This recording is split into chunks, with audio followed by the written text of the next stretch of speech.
ॐ भद्रं कर्णेभिः शृणुयामदेवाः भद्रं पश्येमाक्षभिर्यजत्राः स्थिरैरङ्गैस्तुष्टुवांशस्तनूभिर्यशेमदेवहितं यदायुः स्वस्ति न इन्द्रो वृद्धश्रवाः स्वस्ति नः पूषा विश्ववेदाः स्वस्ति नस्तारक्षो वरिष्ठनेमिः स्वस्ति नो बृहस्पतिर्दधातु।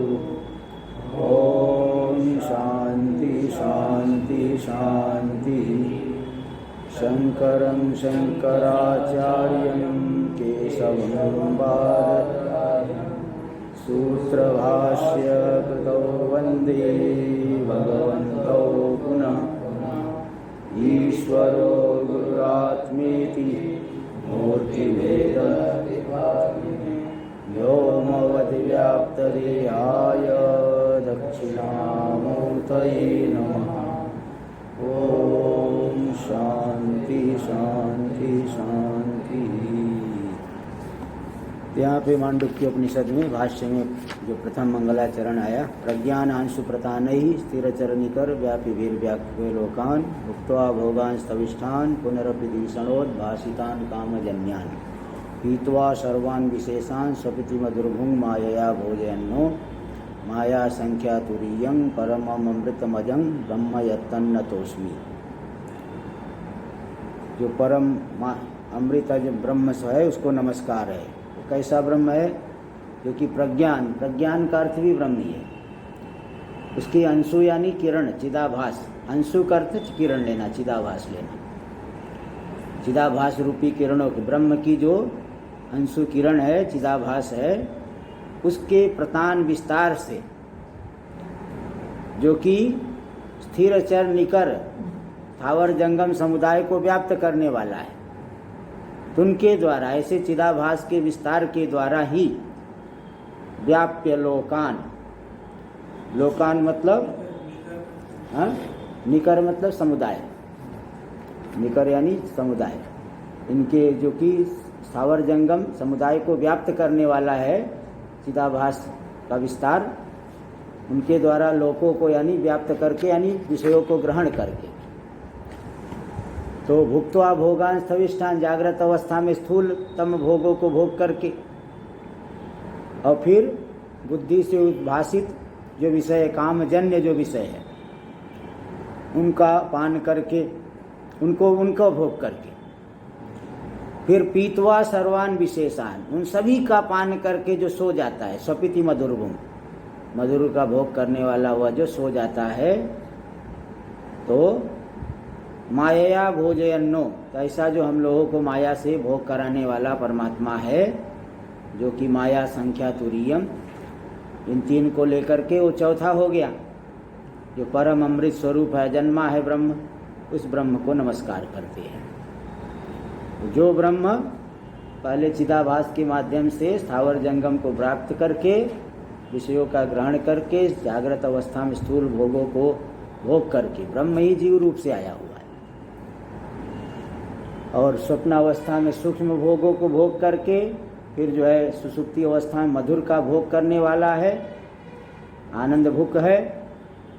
ऐसा जो माया से सभी प्राणियों को भोग करा रहा है, वो चौथा, ये तीन हो गए ना, तीन स्वयं बना हुआ है, और माया अज्ञान से, और उसको भोग कराने वाला भी वह माया, वो चौथा हो गया, वो चौथा हो गया जो परम अमृत स्वरूप, तुरी, इन तीन को लेकर के वो चौथा हो गया। ऐसा जो ब्रह्म है उसको नमस्कार करते हैं। हाँ, धीषणा, धीषणा नहीं बुद्धि, धीषणा से उद्भासित। चलिए देखिए, हम लोग चल रहा था ये, तो भोगा यानी सुख दुखादि साक्षात्काराः तेषां स्थविष्ठत्वं स्थूलतमत्वं। भोगों में स्थूलतमत्व क्या है? तो बता रहे, देवतानुगृहीत बाह्येन्द्रिय द्वारा बुद्धि तत्तद विषयाकार परिणाम जन्यत्वम। देवताओं से अनुग्रहित बाह्य इंद्रियों के द्वारा। जागृत अवस्था में बाह्य इंद्रियों से विषयों का ग्रहण करते हैं और स्वप्नावस्था में बाह्य इंद्रिया नहीं है। वहाँ का विषय कैसा है?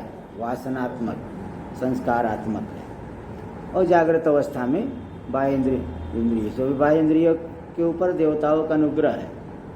अब सूर्य देव का अनुग्रह है तभी हम आँख से देख पा रहे हैं। सूर्य भगवान अनुग्रह खींच ले तो नहीं देख पाएंगे। तो देवताओं के अनुग्रह से युक्त जो बाह्य इंद्रियों के द्वारा बुद्धि का जो तत्त विषयाकार परिणाम है, उस परिणाम जन्यत्व आया भोग में। उस परिणाम से सुख का साक्षात्कार हुआ, दुख का साक्षात्कार हुआ। यही भोगों में क्या हो गया? स्थूल तमत्व हो गया।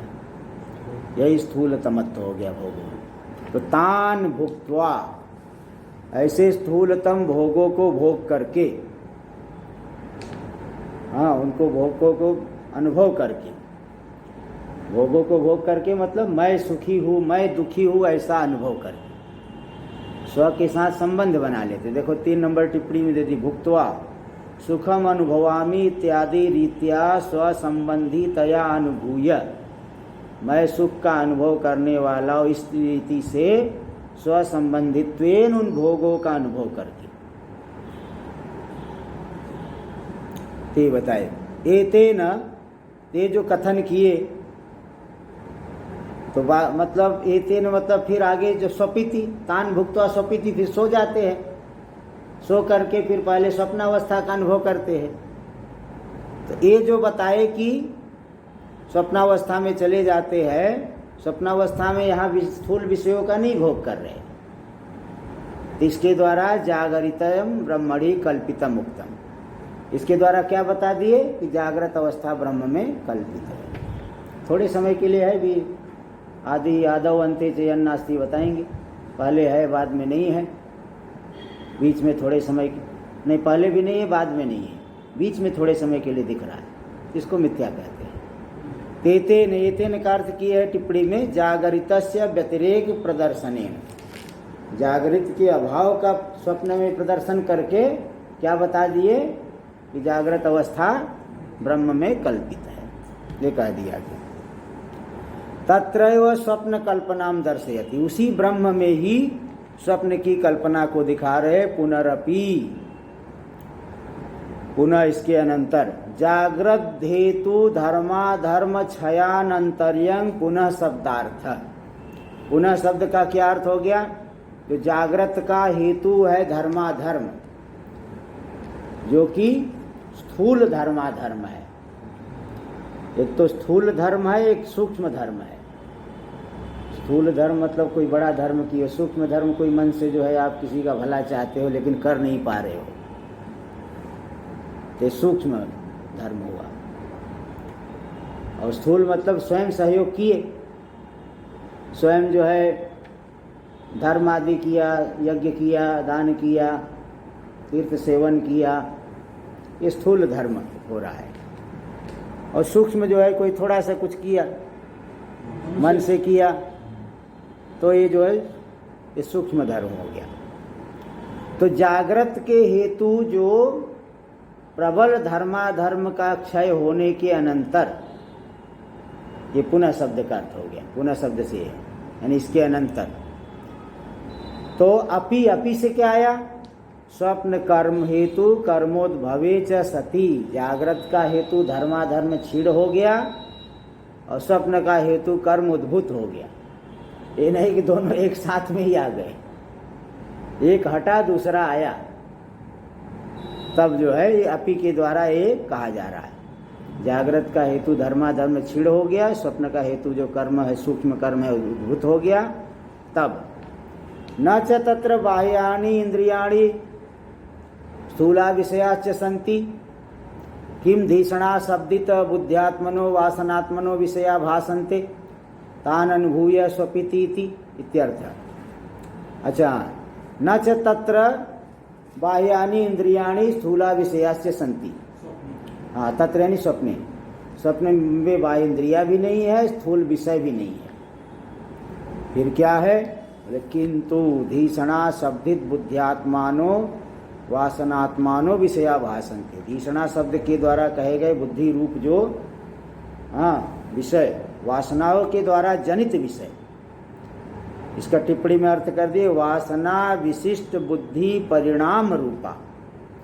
वासना यानी संस्कारों से विशिष्ट बुद्धि के परिणाम रूपी विषय वहाँ पे है, भाषित होते हैं स्वप्न में। तो तान अनुभूय स्वपीति इत्यर्थ, उन विषयों का, वासनात्मक विषयों का अनुभव करके वह सो जाता है। तेषां प्रापकम उपन्यस्यति, इनका प्रापक कौन है?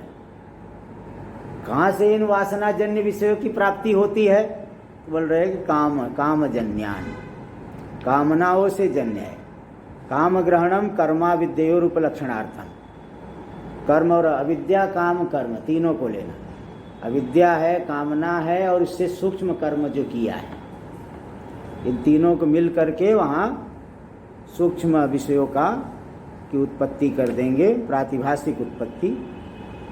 बिना विषय के तो अनुभव नहीं होगा ना। वेदांत में भी इसीलिए रज्जु सर्प में वहाँ प्रातिभाषिक सर्प की उत्पत्ति, बिना सर्प के जो है उत्पत्ति नहीं, बिना सर्प के ज्ञान नहीं, वो प्रातिभाषिक, इसलिए अर्थाध्यास माना जाता है। अर्थ ही नहीं तो ज्ञान कहाँ से होगा? बंध्या पुत्र है नहीं तो कभी दिखेगा क्या? इसलिए भ्रांति स्थल पे भी वो प्रातिभाषिक विषय की उत्पत्ति मानते। तो अगर विषय होता ही नहीं फिर कारण ढूंढने की क्या आवश्यकता थी? कारण को ढूंढ रहे मतलब वहाँ है विषय, किंतु वह व्यावहारिक नहीं है, प्रातिभाषिक है। तो प्रातिभाषिक विषय के कारण हो गए क्या क्या? अविद्या, काम, कर्म। कर्म से सूक्ष्म कर्म ले लेना।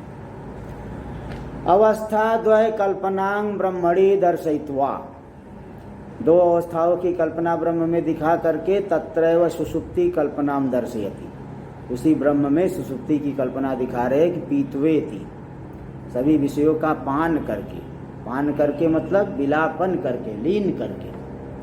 सर्वे विशेषाः सर्वे विषया स्थूला सूक्ष्माश्च, जितने भी विषय है स्थूल सूक्ष्म सभी को, जो कि जागृत स्वप्न रूपास, जागृत रूप है और स्वप्न रूप है ये जो विषय है। तान पीत्वा, पीत्वा मतलब स्वात्मन्य अज्ञाते प्रविलाप्य, अज्ञात परमात्मा में इन विषयों का विलापन करके फिर स्वपिति, सो जाता है, गहरी निद्रा में चले जाता है।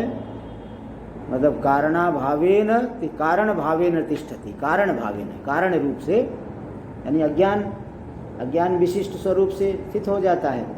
अज्ञान विशिष्ट स्वरूप कारण है, कारण से फिर वो कार्य निकल के आएंगे, तो कारण रूप से स्थित हो जाते हैं। ये व्यष्टि हो गया, समष्टि में ईश्वर है, व्यष्टि में प्राज्ञ हो गया, वो कारण रूप से स्थित हो गए।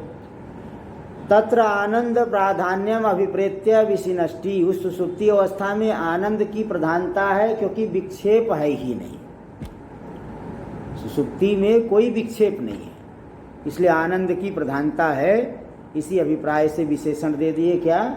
मधुर भुंग, मधुर आनंद का भोग करने वाला है, यही बता रहे हैं।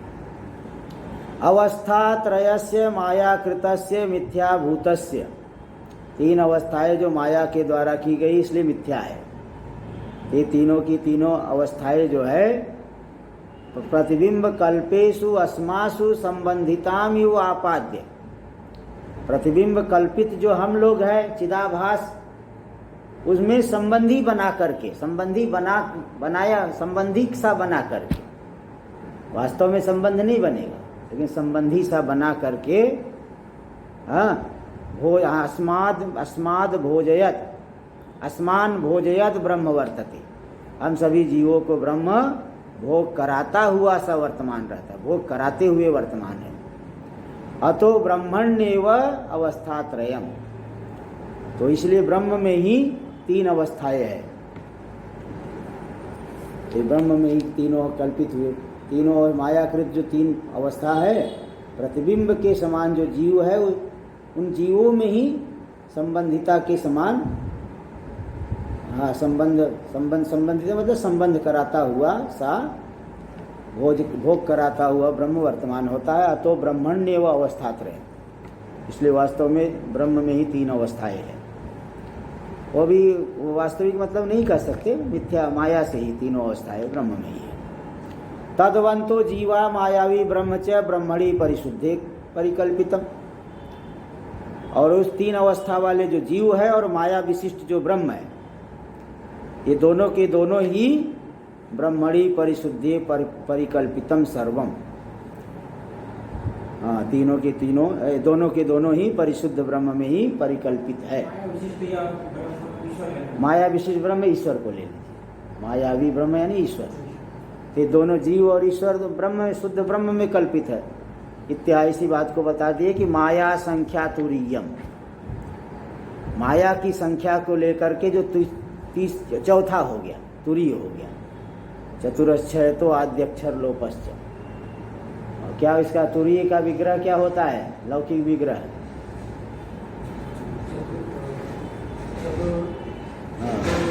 चतुर्णाम पूर्ण, चतुर्णाम पूर्ण, 4 की संख्या का पूर्ण करने वाला, चतुरी हो गया चौथा। तो तस्य ब्रह्मणो अवस्था त्रयाति तत्वेन विज्ञप्ति मात्रत्वं दर्शयति। वो ब्रह्म जो है 3 अवस्थाओं से अतीत होकर के विज्ञप्ति मात्र है, ये दिखा रहे तुरीयम। चतुर्णाम पूर्णम तुरीयम इति व्युत्पत्तेर, ऐसा व्युत्पत्ति निर्वचन है। धातु प्रत्यय विभागेन शब्दार्थ कथनम निर्वचनम, ये व्युत्पत्ति है, निर्वचन है। ब्रह्मणास्तुरीयत्वेन निर्देशात, बोले ब्रह्म को चौथा बता दिए तो मतलब द्वैत प्राप्त हो गया। फिर तो एकदम खुलेआम आप द्वैत बता रहे हो, ब्रह्म को सीधे चौथा बोल रहे हो। तो द्वैत का 3 और है तो चौथा हुआ ना, तो फिर इस खुलेआम में तो द्वैत हो गया। इसलिए निर्देशात प्राप्तम सद्वितीयत्वम, तो द्वैत विशिष्ट हो गया ब्रह्म। अद्वैत कहाँ से रहेगा? इत्याशंक्य कल्पित स्थान त्रय संख्यापेक्षया तुरीयत्वं न सद्वितीयत्वेन। द्वैत विशिष्ट से तुरीय नहीं कहा जा रहा है, द्वितीय से युक्त होने से तुरीय नहीं कहा जा रहा है, बल्कि 3 कल्पित स्थान रूपी 3 को लेकर के, कल्पित स्थान त्रय संबंधित 3 संख्या की अपेक्षा से तुरीय कहा गया। तो 3 कल्पित, ये चौथा,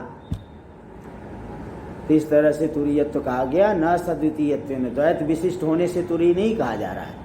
इत्याह माया इति, इसलिए माया संख्या तुरीयम, माया के द्वारा जो कल्पित संख्या 3 हुई, माया संख्या तुरीयम, माया की संख्या से चौथा हो गया। माइक 3 अवस्थाओं को लेकर के चौथा हुआ। मायावित्वेन निकृष्टत्वम आशंक्य उत्तम, ये मायावी है। मायावी जो है वो तो शुद्ध से निकृष्ट है, ऐसी आशंका होने के कारण ही यहाँ पे परम ब्रह्म चौथा वाला जिसको कह रहे हैं ना, वह मायावी नहीं है। तो माया के लेकर कि चौथा कह रहे हैं, अरे तब तो मायावी हो गया, माया विशिष्ट हो गया, तब तो निकृष्ट हो जाएगा। बोले नहीं, उसको केवल 3 कल्पित को लेके चौथा कहा जा रहा है। माया से कल्पित हुए 3, उसको लेके चौथा कहा जा रहा है। वह निकृष्ट नहीं, परमम अमृतम, परम अमृत स्वरूप है। माया द्वारा ब्रह्मणस् तत्संबंधेपि स्वरूप द्वारा न तत्संबंधो अस्ति। माया के माध्यम से ब्रह्म का माया से संबंध है, ब्रह्म का माया से संबंध भी मायिक ही है ना। माया जो है माया से ही कल्पित है, यही कह रहे। माया द्वारा ब्रह्मण तत्संबंधे भी, ब्रह्म का माया के माध्यम से माया से संबंध है। इसलिए स्वरूप द्वारा न तत्संबंधो अस्ति, स्वरूपतः ब्रह्म का माया से संबंध नहीं है। इति कुतो निकृष्टता, इसलिए निकृष्टता कहाँ से आई? आध्यासिकता, अध्यास्त है ना, अध्यस्त होने से वो वास्तव में माया विशिष्ट नहीं हुए हैं, इसलिए ब्रह्म में निकृष्टता नहीं आएगी। इस तरह से प्रथम मंगलाचरण की व्याख्या कर दिए। अब द्वितीय का विधि मुखेन वस्तु प्रतिपादन प्रक्रिया अवलंब्य, विधि के माध्यम से दो प्रकार से बताए थे प्रतिपादन, एक तो विधि मुखेन, दूसरा निषेध मुखेन। भाव धर्म पुरस्कारेण वस्तु प्रतिपादनम विधि मुखम, अभाव धर्म पुरस्कारेण वस्तु प्रतिपादनम निषेध मुखम। तो विधि मुखेन वस्तु प्रतिपादन प्रक्रिया अवलंब्य, विधि के माध्यम से वस्तु प्रतिपादन प्रक्रिया का अवलंबन लेकर के तदर्थेन उपक्रम्य, तदर्थ प्रज्ञानांशु, प्रज्ञान से आरंभ करके, प्रज्ञान यानी ब्रह्म, ब्रह्म की किरणें चिदाभास उसके द्वारा व्याप्त करके, तो वहाँ तदर्थ से आरंभ करके त्वमर्थ प्रत्येगात्म रूपत्व कहा गया, वही ब्रह्म प्रत्येगात्म रूप है। तदर्थेन उपक्रम्य तस्य त्वमर्थ प्रत्येगात्म मात्रत्वम उक्तम, त्वमर्थ जो प्रत्येगात्म मात्र है, प्रत्येगात्म मात्र रूपता कह दी गई तदर्थ में ही, तदर्थ ही प्रत्येगात्मा रूप से आया हुआ है, ये कहा गया। और अविधेय फलोक्त्या, अविधेय यानी विषय बता दिए, जीव ब्रह्म की एकता, दोनों में कोई अंतर नहीं है। और फल का कथन कर दिए, अजम अमृतम, ये सब बता दिए। तो संबंधाधिकारिणों च सूचितो, अच्छा यहाँ जो है पहले बता चुके हैं कि अस्मद अर्थ के तदैक्य स्मरण रूपी नमन की सूचना करते हुए तदर्थ में प्रत्यक्तम सूचित हुआ, टीका में आ चुका है पहले, इसलिए तत् और तम अर्थ की एकता रूपी विषय ध्वनित हो गई। और फिर क्या बताए कि ब्रह्मणो अद्वितीयत्वाद एव जनन मरण कारणाभावाद अमृतम अजम इति उक्तम, ब्रह्म अद्वितीय है इसलिए उसके जन्म मरण का कोई कारण ही नहीं, इसलिए अजम अमृतम अजम कहा गया। तो जनन और मरण का प्रवाह ही संसार है, और उसका निषेध करके असंसारित्व दिखा देने से संसारानर्थ निवृत्ति रूपी प्रयोजन भी द्योतित हो गया है, टीका में आ चुका है, पहले के ही कल आ चुका था। तो अब यहाँ ये बता रहे हैं कि अविधेय यानी विषय का कथन कर दी और फल का कथन कर दी। इसका कथन करने से संबंधाधिकारिणौ च सूचितौ, जो फल चाहेगा वही अधिकारी है, संसार रूपी अनर्थ की निवृत्ति को जो चाहेगा वही हो गया यहाँ पे अधिकारी। अधिकारी भी सूचित हो गया, और संबंध तो अपने आप ही समझ लो, ग्रंथ और विषय में प्रतिपाद्य प्रतिपादक भाव, ये तो हो गया प्रथम श्लोक में। हाँ, अधिकारी मतलब वही साधन चतुष्टय संपन्न जो है, और जो फल चाहने वाला तो अधिकारी होता है ना। हाँ, फल चाहेगा तो फल चाहेगा और योग्यता भी हो, अधिकार का अर्थ ही योग्यता होता है। अधिकार का मतलब ये नहीं मेरा यहाँ अधिकार है, वो वाला अधिकार नहीं लेना, मैं भी यहाँ का मालिक हूँ, मेरा भी हिस्सा है, ये वाला अधिकार नहीं लेना। अधिकार मतलब योग्यता, अधिक्रियते अनेनिति अधिकार योग्यता। तो साधन चतुष्टय संपन्न अधिकारी जो चाहता है, फल मुमुक्षु आ गया ना, मुक्ति चाहता है, तभी तो अधिकारी कहेंगे। तो यहाँ पे सूचित करें तत्संप्रति, अब जो है निषेध द्वारा वस्तु प्रतिपादन प्रक्रिया आश्रित्य, निषेध के माध्यम से वस्तु प्रतिपादन प्रक्रिया का आश्रय लेकर के त्वमर्थेन उपक्रम्य, यहाँ त्वमर्थ से उपक्रम करके तदर्थ असंसारी ब्रह्म मात्रत्वं प्रत्यायति, तदर्थ है असंसारी ब्रह्म, असंसारी ब्रह्म मात्र स्वरूपता का बोध कराते हैं भाष्यकार भगवान द्वितीय श्लोक के द्वारा। और अन्य उपनिषदों में ज़्यादातर जगह पे नहीं लिखे हैं मंगलाचरण, लेकिन यहाँ पे बड़े प्रसन्न है ना, दादा गुरु जी की कारिकाएँ है, इसलिए बहुत प्रसन्न है भगवान भाष्यकार। तो यहाँ देखो लिखे, अंतिम में 3 श्लोक लिखे हैं, अंतिम में भी 3 श्लोक लिखे हैं। ब्रह्म को नमस्कार किए हैं, दादा गुरु को नमस्कार किए हैं, फिर गुरुदेव को नमस्कार किए हैं अंतिम में। तो चलिए दूसरा श्लोक देख लीजिए, यो विश्वात्मा, यो विश्वात्मा, ये मंदाक्रांता छंद है। उसके ऊपर नहीं लिखा है, कारिका के ऊपर लिखा है। हाँ, कारिका पे भाष्य और उस पे मंत्र पे भी है, मंत्र पे भी है, कारिका पे के भी है। क्योंकि इधर पहले से ही टीकाकार ने बताया कि हाँ, गौड़पादिका तो उसका कारिका पे भी लिखेंगे, मंत्र पे भी लिखेंगे। एक है तो मंत्र तो 12 ही है, कारिका तो कितनी 200 से ज़्यादा है। कारिका जो है कितनी है, हाँ कारिका 200 से ज़्यादा है। हाँ, कुल मिला के अंतिम में 100 है, चौथे में, प्रथम में 38 है, नहीं 38 द्वितीय में है, यानी कुल मिला के 2 से 15 कारिकाएँ हैं, 2 से 15 कारिकाएँ हैं। तो मंत्र पे भी लिखे हैं और कारिकाओं पे भी लिखे हैं। बीच में मंत्र 6 मंत्र साथ में एक लगातार आएंगे, फिर कारिकाएँ शुरू होंगी। शुरुआत में भी शुरू से ही थोड़ी मंत्र कारिका शुरू होगी, सब मंत्र पे लिखेंगे, बाद में कारिका पे लिखेंगे। हाँ, पहले मंत्र आएगा, 2-3 मंत्र के बाद कारिका शुरू होगी। तो क्या ऐसे ही ठन गोपाल नहीं रहेगा बीच में? मंत्र पे भी है, कारिका पे भी है, एक ठन गोपाल की जरूरत नहीं यहाँ पे। चलिए देखिए, नहीं बोले कि हाँ तो कुछ है ही नहीं, सुना साना। मंत्र के ऊपर कारिका है, मंत्र के ऊपर कारिका है, लेकिन मंत्र पे स्वतंत्र रूप से भी भाष्य है, कारिकाओं पे भी भाष्य है, क्योंकि कई मंत्र आने के बाद कारिका शुरू होगी। यहाँ देखेंगे, अगर केवल कारिका पे होती तो हर एक मंत्र, कई मंत्रों के बाद जो कारिका है वो शुरू से ही कारिका देते, लेकिन बड़ा लंबा भाष्य आएगा, फिर इसके बाद कारिका शुरू होगी। ऐसी बात नहीं, देखेंगे, खूब शास्त्रार्थ भी होगा। पहले श्लोक देख लीजिए, मंदाक्रांता श्लोक है।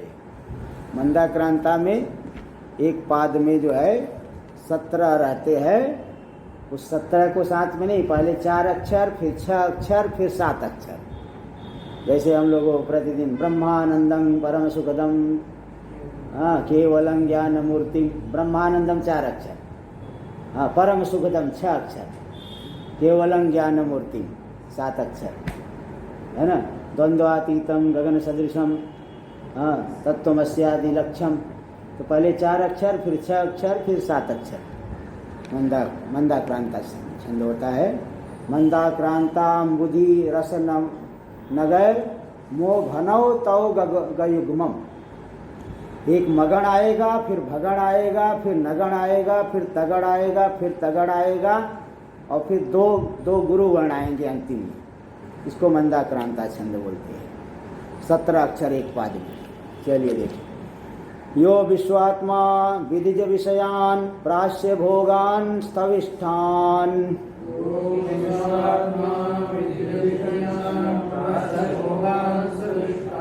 पश्चाच्चान्यान स्वमति विभवान ज्योतिषा स्वेन सूक्ष्मान,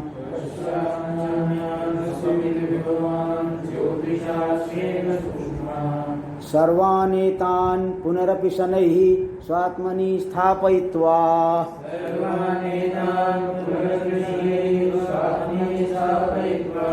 हित्वा सर्वान् विशेषान् विगत गुणगणः पात्वसौ नस्तुरीयः।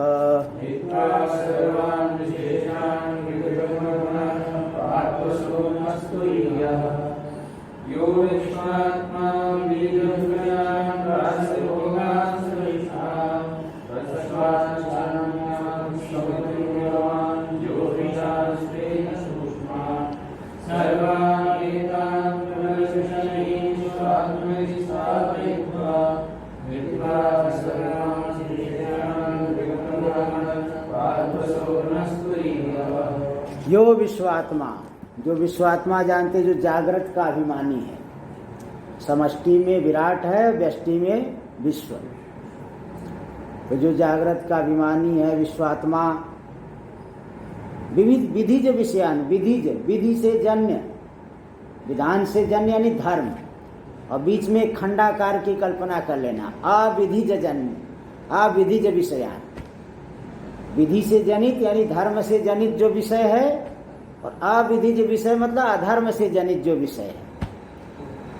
तो एक बीच में एक खंडा मता आकाशवाणी दीर्घा की कल्पना करके विधिज विषयान अविधिज विषयान दोनों ही अर्थ बताएंगे। तो जो विश्वात्मा जो जागृत का अभिमानी है चेतन, धर्म और अधर्म से जनित विषयों को, अनुकूल विषय प्रतिकूल विषयों को भोग करके यानी सुख दुख दोनों का अनुभव करके, प्राश्य यानी भुक्त्वा, अस भोजने धातु है ना, प्राश्य प्रकृष्ट रूप से भोग करके अच्छी तरह से धर्माधर्म के फलस्वरूप जो विषयों का, अनुकूल प्रतिकूल विषयों का अनुभव करके। तो स्थविष्ठान भोगान प्राश्य, स्थूल भोगों को का भोग करके, स्थविष्ट स्थविष्ट बन जाता है, स्थूलतम अर्थ में स्थविष्ट बन जाता है। स्थूल दूर युव ह्रस्व क्षिप्र क्षुद्राणाम यणादि परम पूर्वस्य च गुण, ऐसा एक सूत्र आता है। तो स्थूल को जो है यणादि पर, तो स्थो आदेश स्थो हो जाएगा, गुण होकर के स्थो स्थविष्ट, इष्ठन है ना, स्थो इष्ठन स्थविष्ठ। तो हाँ धातु नहीं है, ये तद्धित प्रत्यय है, धातु नहीं है। स्थूल, हाँ, अतिशयन स्थूल इति स्थूलतमः, इष्ठन भी हो जाएगा तो स्थविष्ठ बनेगा। स्थूल के स्थान पे यणादि पर को के स्थान पे जो है, हाँ, वो यणादि पर जो है ना, उसको स्थूल को हरस्व को देखो, दूर को दव आदेश हो जाता है। स्थूल को जो है फिर स्थविष्ठ बन जाएगा। तो गुण आदि होकर के यणादि पर वाले को के स्थान पे जो है, तो स्थूल है ना, स्थूल यणादि, हाँ, यणादि पर का लोप हो जाएगा, स्थू है, उसको स्थू में उकार को गुण हो जाएगा, गुण को होकर के चो यव लगा देंगे तो स्थविष्ठ हो जाएगा। तो जो विश्वात्मा जागृत का अभिमानी चैतन्य धर्माधर्म जनित विषयों को, स्थूल भोगों को भोग करके पश्चात चान्यान, इसके अनंतर अन्य विषयों का भोग करके स्वप्नावस्था में स्वमति विभवान, अपनी बुद्धि के परिणाम से जनित वासनामय जो विषय है उनका भोग करके, उनको भी प्राश्य भोग करके, कैसे भोग करता है? ज्योतिषा स्वेन, अपनी ज्योति से, स्वयं प्रकाश आत्मा से ही इन विषयों का अनुभव करके। अनुभव करने वाला तो चेतन होता है। इन सूक्ष्म विषयों का अनुभव करके फिर सुषुप्ति में चले जाएगा। सर्वान एतान सर्वान विषयान, इन सभी विषयों को जो है सनहि स्वात्मनि स्थापित्वा, आत्मा में स्थापित करके, विलीन करके। सनहि मतलब क्रम से अथवा अक्रम से, दोनों, धीरे से, मतलब क्रम अक्रम दोनों से ही लेना। जागृत से सीधे सुषुप्ति में भी जा सकता है, स्वप्न में जाकर के सुषुप्ति में जा सकता है। तो सनहि इन सभी विषयों को आत्मा में स्थापित करके, हाँ, सीधे भी सुषुप्ति में जाते हैं। इन अवस्थाओं का एकदम क्रम नहीं है, क्रम से भी होता है, बिना क्रम से। जैसे अब सीधे बैठे बैठे सो गया ना तुरंत, और बैठे बैठे स्वप्न देख लेते हैं। हाँ, क्या जैसे बैठे हैं उसमें भी स्वप्न देख लेते हैं। बैठे बैठे भी सो गया, स्वप्न भी देखा, और कभी बिना स्वप्न देख हरी निद्रा में खर्राटे मारने लगता है ना तुरंत। हाँ, तो इसलिए ऐसी कोई बात। वो हॉस्पिटल में एनेस्थीसिया देंगे तब भी स्वप्न नहीं। हाँ, तो कैसा होता है कि हर जरूरी क्रम नहीं है कि एकदम निर्धारित क्रम है। सीधे स्वप्न में भी जाएगा अथवा सीधे सुषुप्ति में जाएगा, वहाँ जाके फिर वापस स्वप्न में कभी कभी आ जाता है, फिर गाढ़ी निद्रा में चले गया। और गाढ़ी निद्रा सीधे उठा दिए हिला करके तो सीधे जागृत में आएगा, स्वप्न नहीं देखेगा। तो कोई सो रहा है, जोर से चिल्ला दिए, अब गाढ़ी निद्रा में था तो स्वप्न में थोड़ी जाएगा, सीधे जागृत में आएगा। ये कोई अवस्थाओं के एकदम क्रम नहीं है। वैसे स्वप्न में होके जाता है, लेकिन कभी कभी बिना स्वप्न में जा करके निद्रा में चले गया, फिर वहाँ से स्वप्न में आ गया, फिर निद्रा में गया, फिर ऐसे भी कई बार एक ही दिन में एक ही रात में कई बार भी स्वप्न देखता है, ऐसे भी होता है। तो देखिए फिर ये 3 अवस्थाओं का अनुभव करके ऐसे प्रतिदिन चलते रहता है। और हित्वा सर्वान विशेषान, जब ज्ञान के अनंतर सभी विशेषताओं को छोड़ करके मैं मनुष्य हूँ, करता हूँ, भोगता हूँ, सुखी हूँ, दुखी हूँ, इन सभी विशेषताओं का परित्याग करके जो विगत गुण गण है, गुण सभी गुणों से रहित है, निर्गुण निष्क्रिय निराकार है, ऐसा जो तुरीय तत्व है, असौ नह पातु, वह हमारी रक्षा करे, वह तुरीय तत्व हमारी रक्षा करे। यहाँ जो चौथा पाद है ना, वो मंदाक्रांता नहीं है, इसलिए इसको पूरे 3 पाद तो मंदाक्रांता आ गए, कि चौथा पाद जो है 7 7 7, हित्वा सर्वान विशेषान विगत गुण गण पात सौनस्तुरीय, तो ये 7 7 7 है ना, वो श्रगधरा वाला हो गया। अब 3 पाद मंदाक्रांता है, चौथा पाद श्रगधरा है, ये कैसे हो गया? तो इसलिए इसको बोलते हैं गाथा छंद, इसको गाथा छंद बोलते हैं, गाथा छंद। पूरा अगर चारों पादों में ऐसे एक समान रहता तो मंदाक्रांता, लेकिन चतुर्थ वाले में वो श्रगधरा वाला आ गया तो इसको गाथा छंद बोल देते हैं। चलिए देखिए, ये हो गया। 3 पाद में तो मंदाक्रांता का लक्षण है, चौथे में श्रगधरा आ गया, इसलिए इसको गाथा छंद बोलते हैं, गाथा छंद। चलिए देख लीजिए, तत्र त्वमर्थ स्वतः सिद्ध चिद धातु। त्वमर्थ कौन है? स्वतः सिद्ध जो चिद धातु चैतन्य धातु है। धातु क्यों? मतलब धारणा धातु, अधिष्ठान, जो अधिष्ठान है, स्वतः सिद्ध चिद धातु। सर्वनामना परामृश्यते, सर्वनाम के द्वारा उसी का चैतन्य स्वरूप का ही धारण ग्रहण किया जाएगा। कौन से सर्वनाम? यो विश्व, यो के द्वारा स्वतः सिद्ध जो चिद धातु है, त्वमर्थ है, उसको लेना। तस्मिन, तो शुद्ध में तो ये जागृत आरोपित है, तस्मिन जागरितम आरोपितम उदाहरति, उसी में जागृत अवस्था आरोपित है, इसका उदाहरण दे रहे हैं। हाँ, तो विश्वात्मा, तो विश्वं पंचीकृत पंच महाभूत तत्कार्यात्मकम स्थूलम जगत वैराजम शरीर। पंचीकृत पंच महाभूत और उनका जो कार्य है संपूर्ण स्थूल जगत, वैराजम शरीर, विराट संबंधी जो शरीर है, पूरा ब्रह्मांड है, ये विराट का शरीर है। तस्मिन जागरिते, ऐसा जो विश्वात्मा, जो विश्व यानी विराट शरीर ही जिसकी आत्मा है, आत्मा मतलब अभिमान, उसमें अभिमान करने वाला है। तस्मिन जागरिते अच अहम मम इति अभिमानवान, विश्वात्मा हो गया मतलब इस जागृत को ही अपनी आत्मा मानने लगा।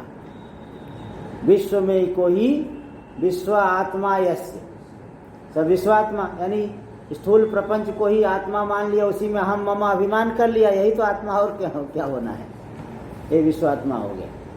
तस्य अर्थ क्रियामुपन्यस्यति, वो जो है संसार अभिमान कर लिया तो फिर प्रयोजन की सिद्धि होती, भोग करता है, सुख दुख अपने में देखता है, इसलिए बता दे विधि जो विषयान विधीयते इति विधि धर्मो, यहाँ विधि का अर्थ लेना धर्म, और नए अनुबंधे न अधर्म अविधि भी ले लेना, अकस्मणे दीर्घ समझ करके अविधि भी ले लेना। तो नए अनुबंधे न ततो व्यतिरिक्तो अविधि यानी अधर्मस, उससे व्यतिरिक्त जो अविधि है, अधर्म है, ताभ्याम धर्मा धर्माभ्याम अविद्या काम प्रसूताभ्याम, जो अविद्या और कामना से उत्पन्न हुए धर्मा धर्म, उनसे जो विषय विषया शब्दादयो जन्यन्ते, उन्हीं से शब्दादि विषय उत्पन्न होते हैं।